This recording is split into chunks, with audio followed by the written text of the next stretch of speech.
আল্লাহ সুবহানাহু ওয়া তাআলা তার বান্দাদেরকে উদ্দেশ্য করে বলেন, ও বান্দারা শুনো, আমি আল্লাহ রাব্বুল আলামিন আমি তোমাদেরকে এমন নাপাক জায়গা থেকে সৃষ্টি করেছি, এমন দুর্বল করে সৃষ্টি করেছি যেমন সময় তুমি দুর্বল ছিলে রে বান্দা।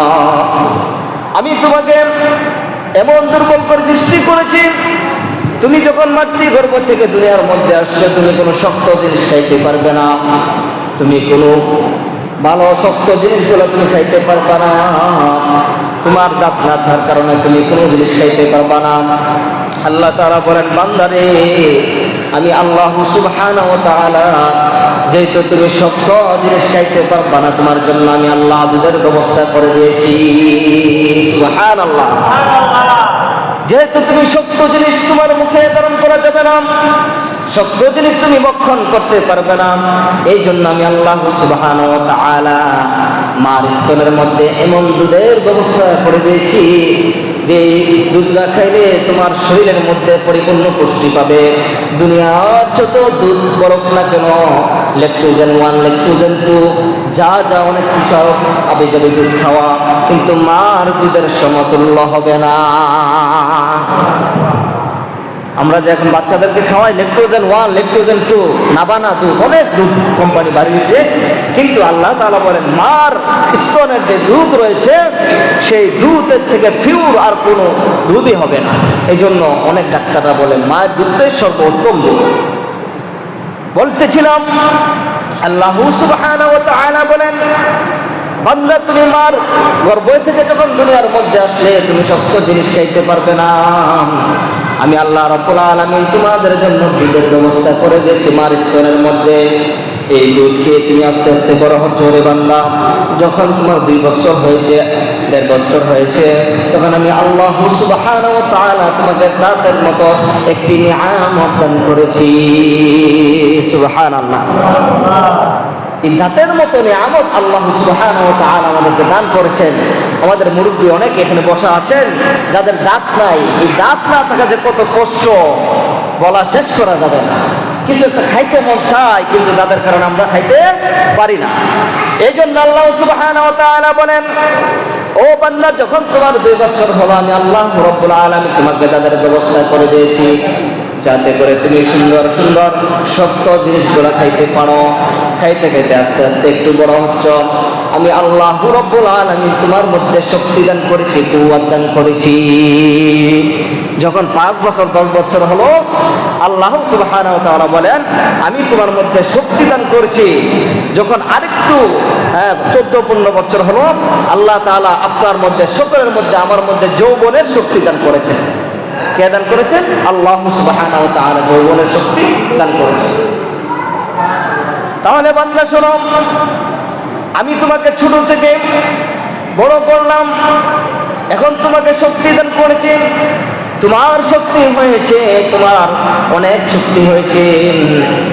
এই শক্তি হওয়ার পর আমি আল্লাহ যে তোমাকে অস্তিত্ব থেকে অস্তিত্ব দান করেছি তুমি ভুলে গেলা।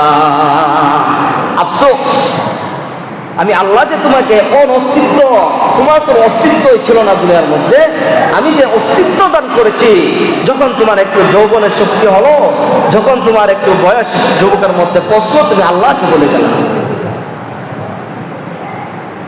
আল্লাহ তাআলা বলেন, বান্দারে এই যৌবনের শক্তি পেয়ে আমি আল্লাহকে বলে গেছো, আমি আল্লাহ তোমাকে চোখের মতো নিয়ামত দান করেছি, হাতের মতো নিয়ামত দান করেছি, মাথার মতো নিয়ামত দান করেছি, কানের মতো নিয়ামত দান করেছি, 2টা পায়ের মতো নিয়ামত আমি আল্লাহ রাব্বুল আলামিন তোমাকে দান করেছি। এই সবগুলো নিয়ামত কে দান করেছেন আমাদেরকে? আল্লাহ তাআলা। আল্লাহ তাআলা বলেন, এত নিয়ামত দেওয়ার পরও বান্দা তুমি আমাকে কিভাবে ভুলে গেলা? তুমি কি কোনদিন ভেবে দেখেছো এই নিয়ামত তোমায় কে দিয়েছে? তুমি কি কোনদিন ভেবে দেখেছো এই নিয়ামত তোমায় কে দিয়েছে? হাত দিয়েছে কে, পা দিয়েছে, চোখ দিয়েছে কে, নাক নাক দিয়েছে, হাত দিয়েছে, কে পা দিয়েছে, চোখ দিয়েছে, কে নাক দিয়েছে। তুমি কি কোনদিন ভেবে দেখেছো এই নিয়ামত তোমায় কে দিয়েছে? ভাইয়ের আমার, বন্ধুরা আমার, আমরা কোনোদিন ভেবে দেখে নাই আমাদেরকে এই নিয়ামত কে দিয়েছেন? আল্লাহ তাআলা বলেন, বান্দারে তোমাকে যখন যৌবনের শক্তি আমি আল্লাহ দান করেছি, এই যৌবনের শক্তিতে তুমি একজন গরিবের উপর অত্যাচার করতেছো, জুলুম করেছো। এই যৌবনের শক্তি পেয়ে তুমি অহংকার করতেছো। তুমি মানুষগুলোকে মানুষ মনে করো না, আমি আল্লাহকে আল্লাহ মনে করো না, রসুলকে তুমি রসুল মনে করো না। রসুল যা কিছু নিয়ে আসছেন তুমি সেগুলো মানতে নারাজ। আল্লাহ তাআলা যে কুরআনুল কারীম আমাদের মধ্যে দিয়েছেন, ওই কুরআনুল কারীম অনুযায়ী আমরা জীবন পরিচালনা করতে নারাজ।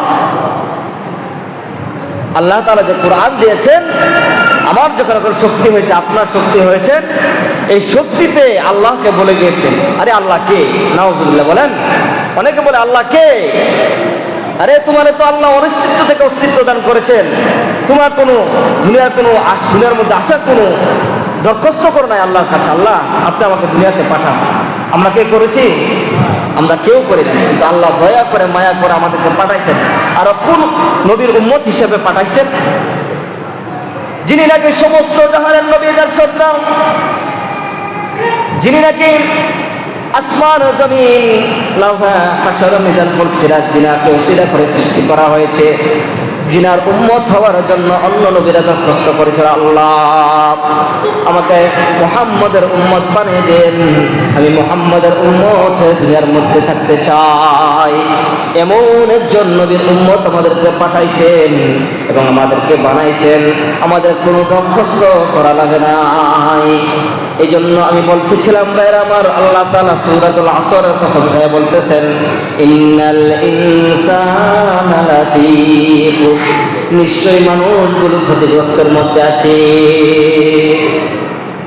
তবে যারা ঈমান এনেছে, আল্লাহকে বিশ্বাস করেছে, রাসূলকে বিশ্বাস করেছে, যারা নাকি জান্নাতকে বিশ্বাস করেছে, জাহান্নামকে বিশ্বাস করেছে, যারা নাকি দুনিয়া ধ্বংস হবে এই কথা বিশ্বাস স্থাপন করে, এবং আলিত যত পয়গম্বর আছে সমস্ত পয়গম্বরের উপর বিশ্বাস স্থাপন করে, ওই বিশ্বাস স্থাপন করার নাম হলো ঈমান। আর তাসদীক ও আল ইযআন, সত্যায়ন করা, আনুগত্য করার নাম হলো ঈমান। ওয়া তাসদীকুন নবী সাল্লাল্লাহু আলাইহি সাল্লাম বিজামিই মা জাআ বিহি। ঈমান কাকে বলে? রাসূলুল্লাহ সাল্লাল্লাহু আলাইহি সাল্লাম আল্লাহ তাআলার তরফ থেকে যা কিছু নিয়ে আসছেন সেগুলোর উপর বিশ্বাস স্থাপন করার নাম ঈমান। সকলে এদিকে লক্ষ্য করি, রাসূলুল্লাহ সাল্লাল্লাহু আলাইহি সাল্লাম আল্লাহ তাআলার তরফ থেকে যা কিছু নিয়ে আসছেন সেগুলোর উপর বিশ্বাস করার নাম কি? ঈমান। ভাইরা আমার, বন্ধুরা আমার, এই জন্য সর্বপ্রথম আমাদের ঈমানটাকে ঠিক করতে হবে। আমরা নামাজ পড়ি, আমরা যাই কিছু করি না কেন, আমাদের ঈমানের মধ্যে যদি গলদ থাকে তাহলে কোনো কাজে আসবে না। সব কিছু করেন, আপনার ঈমানের মধ্যে গলদ আছে। নামদারি অনেক মানুষ আছে যারা নাকি মুসলমান সেজে, মসজিদে নামাজ পড়ে, সব কিছু করে, কিন্তু তাদের ভিতরে শয়তানি মুসলমানকে কিভাবে ধ্বংস করা যায়, মুসলমানকে কিভাবে পুরা বিশ্ব রাষ্ট্রের মধ্যে কিভাবে অপমানিত লাঞ্ছিত করা যায়, এরকম অনেক মানুষ আছে। দেখতে পোড়া হুজুর, দাড়ি আছে, পাগড়ি আছে, টুপি আছে, কিন্তু মুসলমানের দুশ্মন, তারা খ্রিস্টানের দালাল হয়ে এই জমিনের মধ্যে কাজ করে।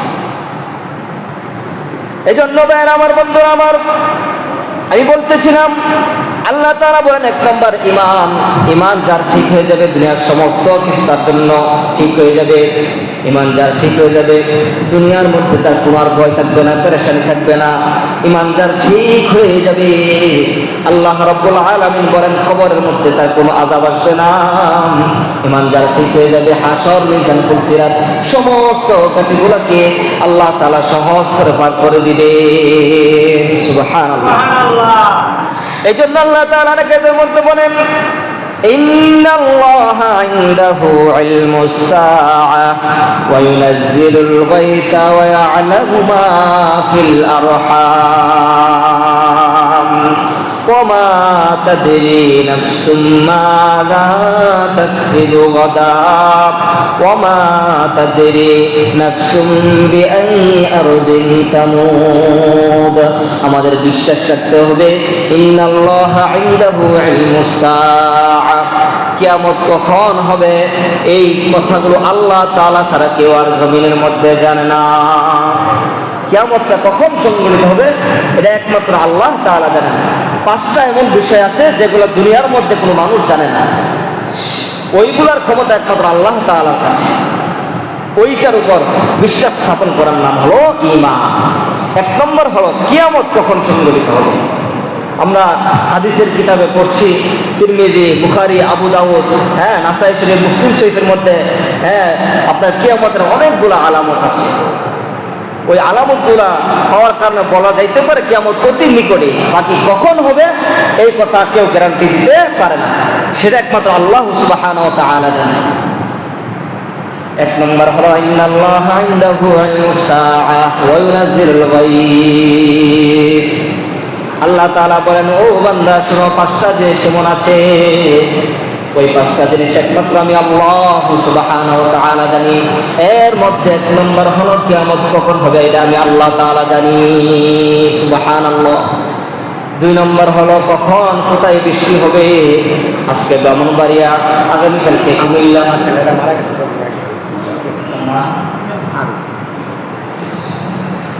আগামীকালকে কখন কোথায় বৃষ্টি হবে সেই সম্পর্কে আল্লাহ তাআলা জানেন।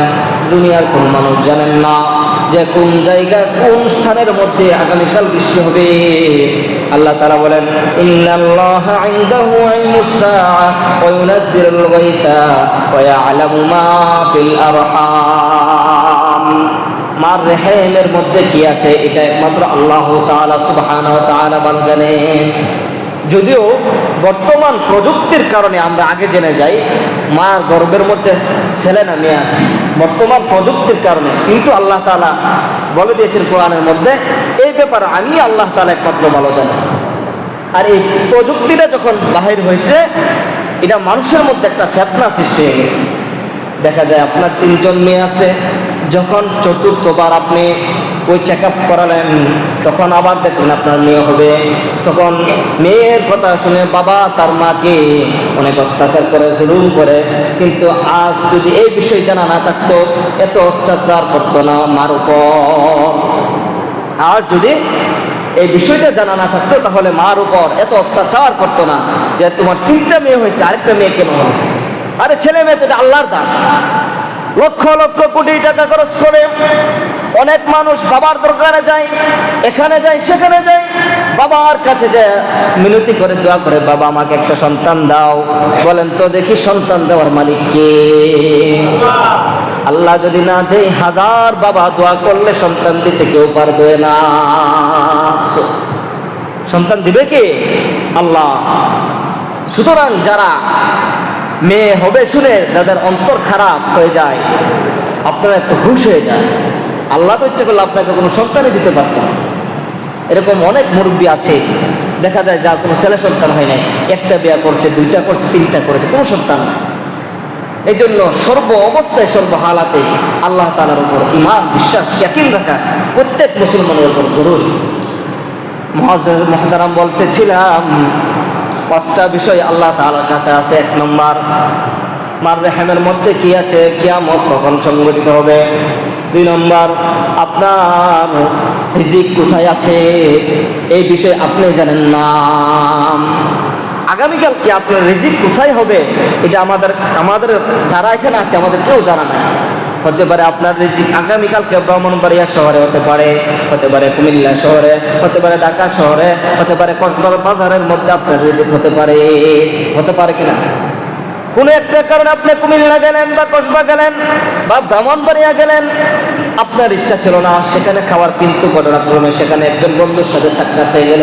বন্ধু, তুমি এতদিন পরে আসছো, আসো, তোমাকে নিয়ে আমার বাসার মধ্যে একটু ডাল ভাতের ব্যবস্থা করেছি। আল্লাহ তাআলা রিজিক ওইখানে রেখেছেন বিদায় কোনো না কোনোভাবে আপনার বন্ধুর সাথে পরিচয় করে দিয়েছেন কে?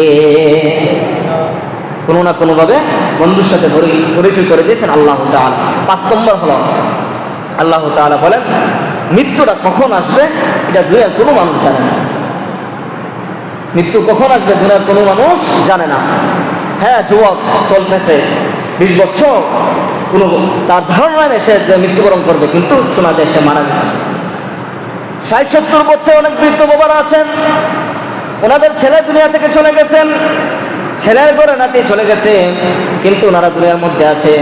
এই জন্য বলেন আল্লাহ তাআলা বলেন এই 5টা জিনিসের মধ্যে একটা হলো মৃত্যু। কার মৃত্যু কখন হবে দুনিয়ার কোনো মানুষ জানে না। যাই বলতেছিলাম ঈমানের ব্যাপারে, ঈমান এমন একটা জিনিস সাহাবা আজমাইন কিভাবে পালন করেছে। হযরত বেলাল হাবশী রাদিয়াল্লাহু তাআলা আনহু, তিনার চেহারা শরীর মোবারক ছিল খুব কালো, চেহারাটা ছিল কি খুব কালো। আল্লাহু আকবার। বেলাল রাদিয়াল্লাহু তাআলা আনহু যখন ঈমান আনলেন রাসূলের উপর, ঈমান আনার পর বেলাল রাদিয়াল্লাহু তাআলা আনহু যে মালিক ছিল সে ছিল খ্রিস্টান বিধর্মী। সে যখন জানতে পারল বেলাল রাদিয়াল্লাহু তাআলা আনহু ইসলাম গ্রহণ করেছেন, ইসলাম গ্রহণ করার কারণে হযরত বেলাল রাদিয়াল্লাহু তাআলা আনহুর উপর বিভিন্নভাবে অনেক অত্যাচার জুলুম করেছেন। বলেছেন বেলাল তুমি ঈমান ছেড়ে দাও, মুহাম্মাদের আনিত ধর্ম যদি তুমি ছেড়ে দাও তোমার স্যালারি বাড়িয়ে দেবো, তোমার বেতন বাড়িয়ে দেব, তোমাকে প্রমোশন দিয়ে উল্টাই দেব। বেলাল বলেন না না না, আমি যেই রাসূলের উপর ঈমান এনেছি, যে মুহাম্মাদের আনিত ধর্মকে আমি গ্রহণ করেছি, আমার জীবন থাকতে আমি সেই ধর্মকে ত্যাগ করতে পারবো না। সুবহানাল্লাহ। শেষ পর্যন্ত বেলাল রাদিয়াল্লাহু তাআলা আনহুকে বিভিন্ন মরুভূমির মধ্যে নিয়ে বুকের মধ্যে পাথর চাপা দিয়ে এমনভাবে কষ্ট দিল, এমনভাবে অত্যাচার জুলুম করলো, বুকের উপর কষ্ট দিয়ে পাথর দিয়ে এমন রোদের মধ্যে এমনভাবে টানতেছিল। বেলাল রাদিয়াল্লাহু তাআলা বলতেছিলেন আহাদ আহাদ, আল্লাহু আকবার বলেন। আর যদি আমাদেরকে এরকম কেউ কষ্ট দিত আমাদের কি অবস্থা হতো, আমাদের ঈমানের কি হালাত।